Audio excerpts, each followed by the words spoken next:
ரிதன்யாவின் மாமியார் சித்ரா தேவி தாக்கல் செய்த ஜாமீன் மனுவை தள்ளுபடி செய்து திருப்பூர் நீதிமன்றம் உத்தரவு பிறப்பித்துள்ளது. ஜாமீன் வழங்க ஆட்சேபனை தெரிவித்து ரிதன்யாவின் பெற்றோர் இடையீட்டு மனு தாக்கல் செய்திருந்தனர். திருப்பூர் மாவட்டம் அவிநாசி கைகாட்டிபுதூரை சேர்ந்தவர் அண்ணாதுரை ரியல் எஸ்டேட் தொழில் செய்து வருகிறார். இவரது மனைவி ஜெயசுதா. இவர்களது மகள் ரிதன்யாவுக்கு திருப்பூரை சேர்ந்த ஈஸ்வரமூர்த்தி சித்ரா தேவி தம்பதியின் மகன் கவின்குமார் என்பவருக்கும் கடந்த ஏப்ரல் மாதம் 11ஆம் தேதி திருமணம் நடைபெற்றது.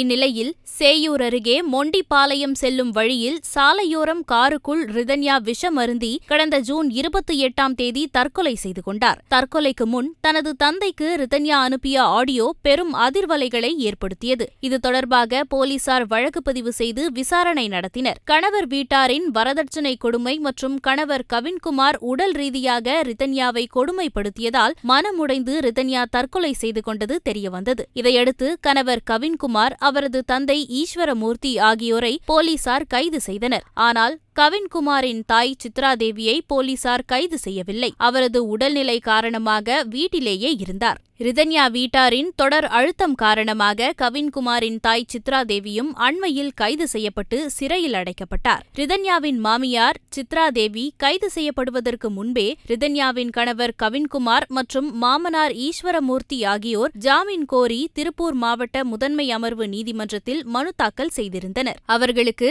ஜாமீன் வழங்கக்கூடாது என ரிதன்யா பெற்றோர் இடையீட்டு மனு தாக்கல் செய்திருந்தனர். ஜாமீன் மனுக்கள் மீதான விசாரணை திருப்பூர் மாவட்ட முதன்மை அமர்வு நீதிமன்றத்தில் நடைபெற்றது. அதில் அரசியல் ரீதியாகவும் பொருளாதார ரீதியாகவும் பலமாக உள்ள கவின்குமார், ஈஸ்வரமூர்த்தி ஆகிய இருவருக்கும் ஜாமீன் வழங்கக்கூடாது என கடுமையாக எதிர்ப்பு தெரிவிக்கப்பட்டது. ரிதன்யாவை உடல் ரீதியாக கணவர் கவின்குமார் கடுமையான சித்திரவதைகளை செய்துள்ளார். இது தெரிந்து அவர்களது பெற்றோர் கண்டிக்கவில்லை என ரிதன்யா தரப்பில் வாதிடப்பட்டது. இருதரப்பு வாதங்களையும் கேட்டறிந்த நீதிபதி கவின்குமார், அவரது தந்தை ஈஸ்வரமூர்த்தி ஜாமீன் மனுக்களை தள்ளுபடி செய்து உத்தரவிட்டார். இந்நிலையில் சித்ரா தேவியும் ஜாமீன் கோரி திருப்பூர் மாவட்ட நீதிமன்றத்தில் மனு தாக்கல் செய்தார். ரிதன்யாவின் தந்தை சார்பில் ஜாமீன் வழங்கக்கூடாது என்று இடையீட்டு மனு தாக்கல் செய்யப்பட்டிருந்தது. இந்த நிலையில் ரிதன்யா மாமியாரின் ஜாமீன் மனு இன்று விசாரணைக்கு வந்தது. சித்ரா தேவி தரப்பில் அவரது மருத்துவ சான்றுகள் வழங்கப்பட்டன. இருதரப்பு வாதங்களை கேட்டுக்கொண்ட நீதிபதி குணசேகரன்